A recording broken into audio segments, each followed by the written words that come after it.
Teninay, fandarana famakiana tenin'Andriamanitra. Arahinao eto amin'ny Aki Radio isan'andro amin'ny 12 sasany atoandro. Parole de vie, lecture de la Bible, tous les jours sur Aki Radio à 12h30. Wort des Lebens, jeden Tag eine biblische Lektüre um 12:30 Uhr im Aki Radio. Iarahanao amin'ny rahavavy aina. Tenin'aina, teny mahavelona.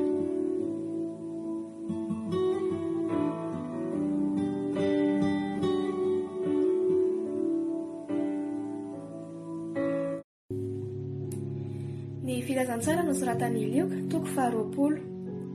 Ny nanontaniany lohan'ny mpisorona sy ny lohan Jesosy ny amin'ny fahefana ary ny fanoharana navalin'i Jesosy azy amin'ny anaran'i Jesosy. Ary tamin'ny andro anankiray, raha nampianatra ny olona teo ankianjan'ny tempoly Jesosy ka nitoro ny filazantsara, dia nanantona ny lohan'ny mpisorona sy ny mpanoratan-dalàna ary ny olona ka niteny taminy hoe: lazao aminay, fahefana manao ahoana no anaovanao izao zavatra izao? Ary iza nanome anao izany fahefana izany? Ary Jesosy namalika nanao taminy hoe: izaho kosa mba hantananareo zavatra iray loha ka lazao amiko. Ny batisan'i Jaona avy tany an-danitra va sa avy tamin'ny olona? Dia niarany saina izy ka nanao hoe: raha ho lazaintsika hoe mantsy avy tany an-danitra dia ataony hoe nahoana no tsy nino azy ianareo? Fa raha ho lazaintsika kosa hoe avy tamin'ny olona dia tora-bato antsika ny vahoaka rehetra satria inono mpaminany Jaona. Dia namaly ireo fa tsy fantany izay niaviny. Ary Jesosy namaly taminy hoe: izaho kosa tsy ilaza aminareo izay fahefana naovako izao zavatra izao. Dia nilaza izao fanoharana izao tamin'ny olona izy ka nanao hoe: nisy lehilahy anankiray nanao tanimboloboka ka naofany tamin'ny olona mpiasa tany izany, dia nandeha nitoetra ela tany an-tany hafa izy. Ary tamin'ny fotoana dia naniraka mpanompo hankany amin'ny mpiasa tany izy mba handray amin'ny vokatra ny tanimboloboka. Fa ny mpiasa tany nikapoka iny ka nampandeha azy maina. Dia naniraka mpanompo anankiray koa izy ary nokapoiny mafy koa iny sady nalany baraka ka nampandehany maina. Dia naniraka anankiray koa izy ary iny koa dia nataony naratra ka norohainy. Dia hoy ny tompony tanimboloboka: inona reny ataoko? Aniraka ny zanako malalako aho, angamba hanaja azy izy. Fa raha nahita iny ny mpiasa tany dia niarany saina izy ka nanao hoe: ity ny mpandova, andeha ho vonoantsika io mba ho antsika ny lova.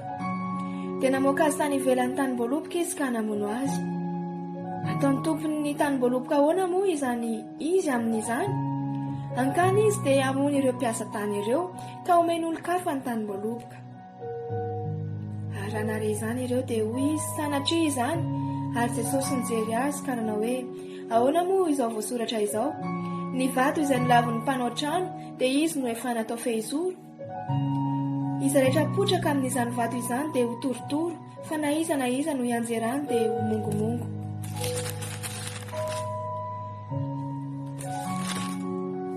Ary tamin'izany ora izany dia nitady hisambotra azy ny mpanoratan-dalàna sy ny lohan'ny mpisorona, nefa natahotra ny olona izy satria fantany fa izy no nolazainy tamin'izany fanoharana izany. Ary nizantaratra an' Jesosy izy ka naniraka mpitsikilo izay nodo marina mba hamandrika azy amin'ny teniny, anolorany azy ho amin'ny heriny sy ny fahefan'ny gobernora. Ary ireo nanontany azy ka nanao hoe: mpampianatra, fantatra fa miteny sy mampianatra marina ianao ka tsy mizahatavan'olona, fa mampianatra marina ny lalàn'Andriamanitra. Mety va raha mandoha vola hetra ho an'i Kaisara izahay sa tsy? Fa Jesosy nafantatra ny fiendreny ka nanao taminy hoe: mampiseho dia nary amiko. Aniza moa io sary sy soratra eo amin'io? Hoy ireo: an'i Kaisara. Dia hoy Jesosy taminy: aloavo an'i Kaisara ary izay an'i Kaisara, ary ho an'Andriamanitra izay an'Andriamanitra. Ary tsy sahy ny tanana azy teo anatrehan'ny olona izany teny izany, sady gaga izy noho ny famaliny ka nangina. Ny nanontanian'ny Sadoseo an'i Jesosy ny amin'ny tsanganan'ny maty. Ary ny sasany tamin'ny Sadoseo izay milaza fa tsy misy fitsanganan'ny maty dia nanantona ka nanontany azy hoe: mpampianatra, Mosesy nanoratra ho antsika hoe raha misy manandralahy maty momba ka mbola velona ny vadiny maty dia aoka ny rahalahy nampakatra andra-vehivavy ka hiteraka melo-masony rahalahiny. Koa nisy 7 mirahalahy ary ny zokony nampakabady dia maty momba. Ary ny faharoa sy ny fahatelo koa nampakatra azy, ary tahaka izany avokoa no nataon'izy fito mirahalahy, nefa maty momba avokoa izy. Ary farany dia maty koa ravehivavy. Koa amin'ny fitsanganany maty ho vadin'izy moa ravehivavy, fa samy efa nanambady azy avokoa izy fito mirahalahy. Ary Jesosy nanao taminy hoe ny zanak'izao fiainana izao dia mampakabady sady avoaka-pakarina, fa izay atao mendrika ahazo izany fiainana izany sy ny fitsanganana amin'ny maty kosa dia tsy mba mampakabady na avoaka-pakarina, ary tsy mety maty intsony izy, fa mitovy amin'ny anjely sady zanak'Andriamanitra, satria zanaky ny fitsanganana amin'ny maty. Ary Mosesy aza nanambara teo amin'ilay teny milaza ny voaroy fa atsangana ny maty, raha nilazan'i Jehovah hoe Andriamanitra Abrahama sy Andriamanitra Isaka ary Andriamanitra Jakoba. Fa izy tsy mba Andriamanitra ny maty fa ny velona, fa velona ho an'Andriamanitra avokoa izy rehetra. Ary mpanoratan-dalàna sasany namalaka nanao hoe mpampianatra, marina izay nilazainao, fa tsy nisy say nanontany azy intsony ireo. Ny nanontanian'i Jesosy ny fariseo ny amin'izay mahazanaky Davida ny Mesia. Ary hoy Jesosy taminy, ahoana no lazaina fa Kristy ny zanaky Davida? Fa Davida ihany no milaza eo amin'ny bokin'ny Salamo hoe Jehovah nilaza tamin'ny tompoko hoe mipetraha eo an-tanako ankavanana, ambara-panaoko ny fahavalonao ho fitoeran'ny tombotrao. Davida amin'izany manao azy hoe ho tompoko, koa ahoana no mahazanany azy?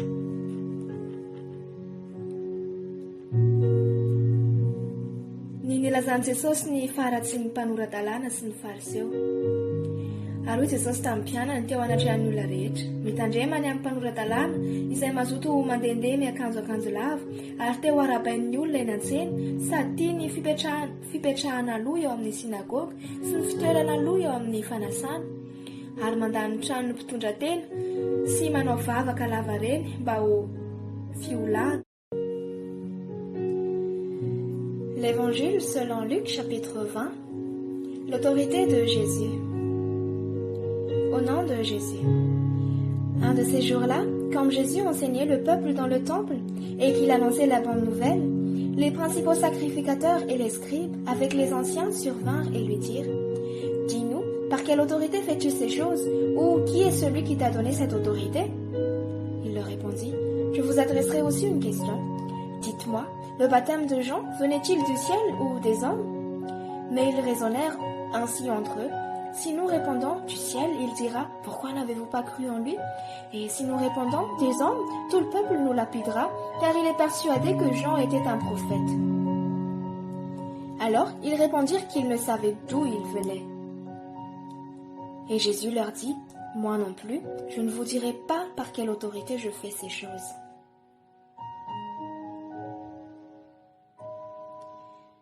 Parabole des vignerons, la pierre de l'angle.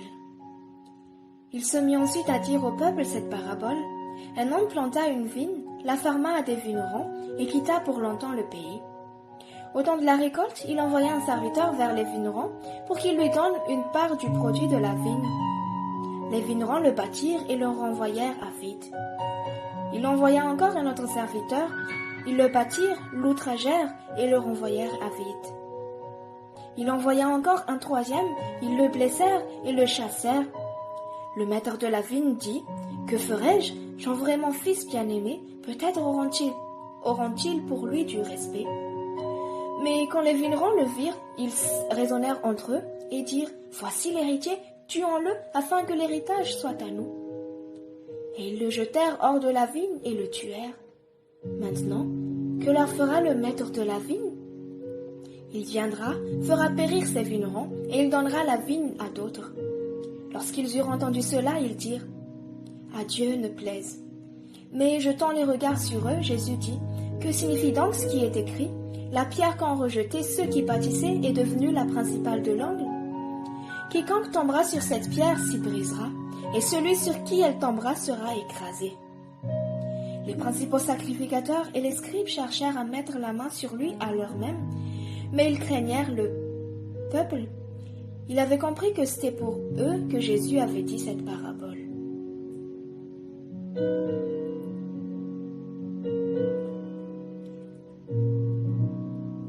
Question captieuse proposée à Jésus sur le tribut à César. La résurrection. Ils se mirent à observer Jésus, et ils envoyèrent des gens qui feignaient d'être justes pour lui tendre des pièges et saisir de lui quelques paroles, afin de le livrer aux magistrats et à l'autorité du gouverneur. Ces gens lui posèrent cette question. « Maître, nous savons que tu parles et enseignes droitement, et que tu ne regardes pas à l'apparence, mais que tu enseignes la voie de Dieu selon la vérité. Nous est-il permis, ou non, de payer le tribut à César ?» Jésus, apercevant leur ruse, leur répondit, « Montrez-moi un denier. De qui porte-t-il l'effigie et l'inscription ?»« De César, répondirent-ils. Alors il leur dit, « Rendez donc à César ce qui est à César, et à Dieu ce qui est à Dieu. » Il ne put rien reprendre dans ses paroles devant le peuple, mais étonné de sa réponse, ils gardèrent le silence. Quelques-uns des Sadducéens qui disent qu'il n'y a point de résurrection s'approchèrent et posèrent à Jésus cette question. « Maître, voici ce que Moïse nous a prescrit. Si le frère de quelqu'un meurt, ayant une femme sans avoir d'enfant, son frère épousera la femme et suscitera une postérité à son frère. Or, il y avait 7 frères. Le premier se maria et mourut sans enfant. Le second et le troisième épousèrent la veuve.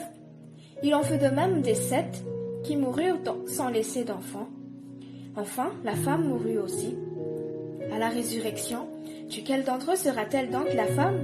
Car les 7 l'ont eue pour femme. » Jésus leur répondit, « Les enfants de ce siècle prennent des femmes et des maris, mais ceux qui seront trouvés dignes d'avoir part au siècle à venir et à la résurrection des morts ne prendront ni femme ni mari, car ils ne pourront plus mourir parce qu'ils seront semblables aux anges et qu'ils seront fils de Dieu, étant fils de la résurrection.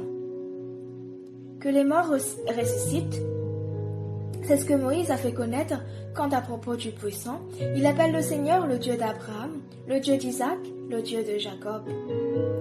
Or, Dieu n'est pas Dieu des morts, mais des vivants, car pour lui tous sont vivants.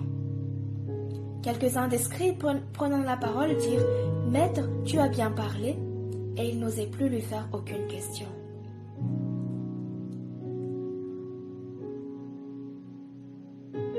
De qui le Christ est-il fils? Jésus leur dit, « Comment dit-on que le Christ est fils de David?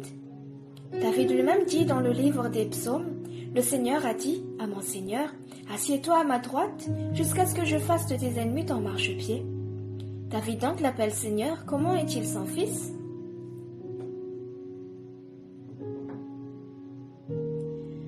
Les scribes censurés par Jésus. Tandis que tout le peuple l'écoutait, il a dit à ses disciples, « Gardez-vous des scribes qui aiment à se promener en robe longue et à être salués dans les places publiques, qui recherchent les premiers sièges dans les synagogues et les premières places dans les festins, qui dévorent les maisons des veuves et qui font pour l'apparence. » Das Evangelium nach Lukas, Kapitel 20. Im Namen Jesus. Und es begab sich an der Tage einen, da er das Volk lehrte im Tempel und predigte das Evangelium, da traten zu ihm die Hohenpriester und Schriftgelehrten mit den Ältesten und sagten zu ihm und sprachen, Sage uns, aus was für Macht tust du das, oder wer hat dir die Macht gegeben? Er aber antwortete und sprach zu ihnen, Ich will euch auch ein Wort fragen, saget mir es. Die Taufe des Johannes, war sie vom Himmel oder von Menschen? Sie aber gedachten bei sich selbst und sprachen, sagen wir vom Himmel, so wird er sagen, warum habt ihr ihm denn nicht geglaubt? Sagen wir auch von Menschen, so wird uns das Volk steinigen, denn sie stehen darauf, dass Johannes ein Prophet sei. Und sie antworteten, sie wüssten es nicht, wo sie her wäre. Und Jesus sprach zu ihnen, so sage ich euch auch nicht, aus was für Macht ich das tue. Er fing aber an zu sagen dem Volk dieses Gleichnis. Ein Mensch pflanzte einen Weinberg und tat ihn den Weingärtner aus und zog über Land eine gute Zeit. Und zu seiner Zeit sandte er einen Knecht zu den Weingärtner, dass sie ihm geben von der Frucht des Weinberges. Aber die Weingärtner stäubten ihn und ließen ihn leer von sich. Und über das sandte er noch einen anderen Knecht, sie aber stäubten den auch und höhnten ihn und ließen ihn leer von sich. Und über das sandte er den Dritten, Sie aber verwundeten den auch und stießen ihn hinaus. Da sprach der Herr des Weinberges: Was soll ich tun? Ich will meines lieben Sohnes senden. Vielleicht, wenn sie den sehen, werden sie sich scheuen. Da aber die Weingärtner den Sohn sahen, dachten sie bei sich selbst und sprachen: Das ist der Erbe. Kommt, lasst uns ihn töten, dass das Erbe unser sei. Und sie stießen ihn hinaus von dem Weinberg und töteten ihn. Was wird nun der Herr des Weinberges ihnen tun? Er wird kommen und diese Weingärtner umbringen und seinen Weinberg anderen ausspülen. Da sie das hörten, sprachen sie: Das sei ferne. Er aber sah sie an und sprach: Was ist denn das, was geschrieben steht? Der Stein, den die Bauleute verworfen haben, ist zum Eckstein geworden. Wer auf diesen Stein fällt, der wird zerschellen. Auf wen aber er fällt, den wird er zermalmen. Und die Hohenpriester und Schriftgelehrten traten danach, wie sie die Hände an ihn legten, zu derselben Stunde und fürchten sich vor dem Volk, denn sie verstanden, dass er auf sie dies Gleichnis gesagt hatte.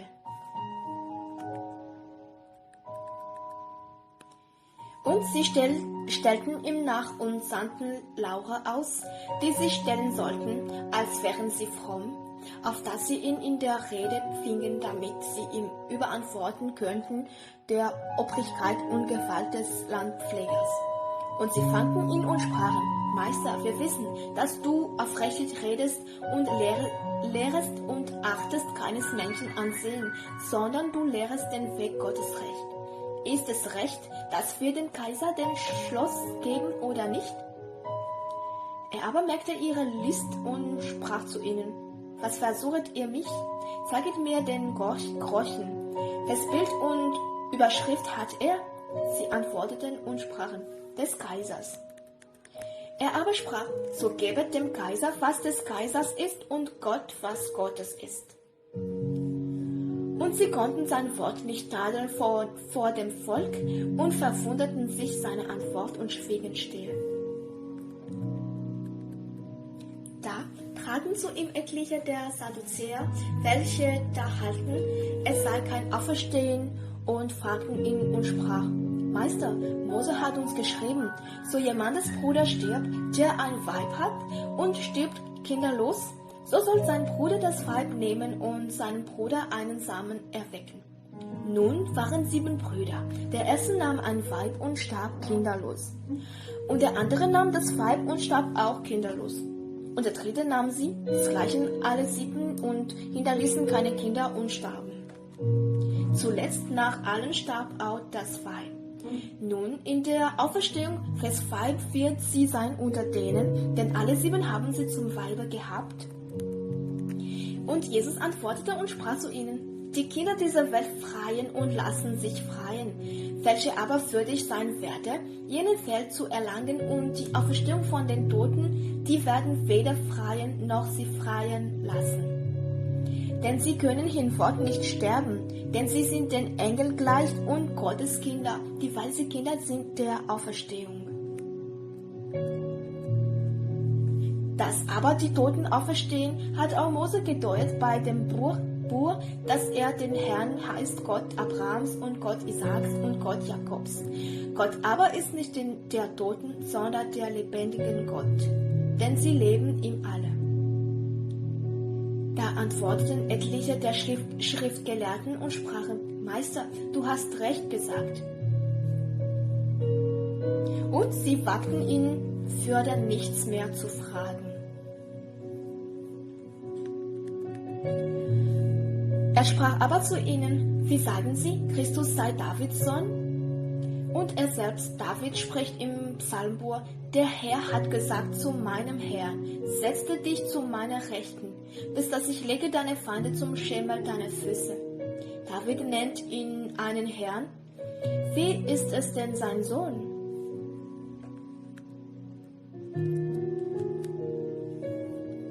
Da aber alles Volk zuhörte, sprach er zu seinem Jünger: Hütet euch vor den Schriftgelehrten, die davon wollen, ein Herr treten in langen Kleidern und lassen sich gerne grüßen auf dem Markte und sitzen gern oben in den Schulen und über dich. Sie fressen der Witwen